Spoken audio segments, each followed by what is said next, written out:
Forum Jeunesse, c'est 25 jeunes élus qui représentent des organismes jeunesse de l'île de Montréal, de différents secteurs d'activité.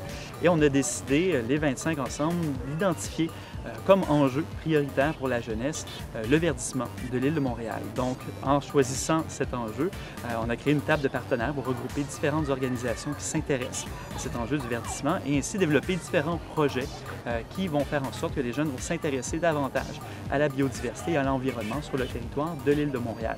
Et aujourd'hui, on est à l'activité du BioBlitz au parc Angrignon et on permet ici à des jeunes de venir faire un inventaire, de voir qu'est-ce qu'il existe comme biodiversité ici au parc Angrignon, s'intéresser à cette biodiversité, démontrer qu'il y a des possibilités aussi, éventuellement s'ils le souhaitent, d'avoir un cheminement de carrière même dans ce domaine-là et de rencontrer différents organismes qui s'intéressent à ça. Donc, il y en a plusieurs qui sont ici présents aujourd'hui, qui vont venir expliquer aux jeunes ce qu'on retrouve dans la nature ici à Montréal. Montréal, ce n'est pas juste une ville, c'est aussi une île, c'est aussi des parcs nature et c'est aussi de différentes espèces animales, végétales. Et c'est vraiment ça le but aujourd'hui, c'est vraiment sensibiliser les jeunes et les intéresser à ce qu'ils puissent eux aussi prendre action concrètement afin de préserver cette biodiversité. Notre objectif, c'est vraiment d'étudier les lacs. On étudie les lacs, les rivières, les marais, les ruisseaux.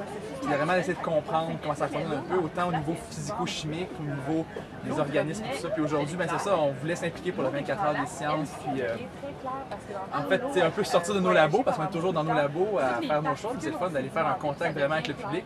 En nous impliquant dans des activités comme le BioBlitz, ça nous permet de nous rapprocher de la population et de passer un message que de mettre en valeur nos ressources naturelles au Québec, c'est une bonne chose.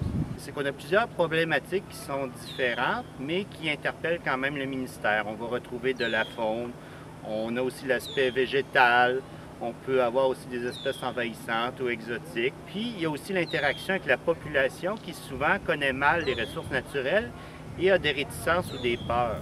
Un bon BioBlitz, là, ça prend la communauté, ça prend des partenaires, ça prend une collaboration de toutes sortes de personnes. Allant de la Ville de Montréal à des organismes comme la Conférence régionale des élus, on a eu des partenaires comme ça. La Biosphère qui nous a aidé énormément, l'équipe de GAP dans les parcs nature, les gens des Amis de la montagne, l'Association des entomologistes amateurs du Québec, Protection des oiseaux du Québec, le ministère des Ressources naturelles et de la faune.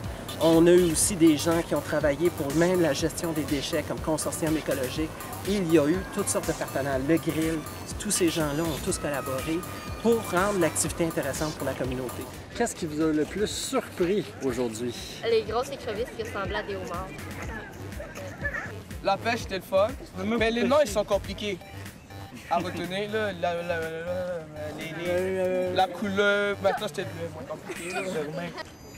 J'ai toujours aimé ça ici, c'est cool, c'est nice. Wow. Ça t'a surpris d'avoir autant d'animaux dans un parc en ville? Ouais, je savais pas qu'il avait tant d'animaux ici, c'est incroyable.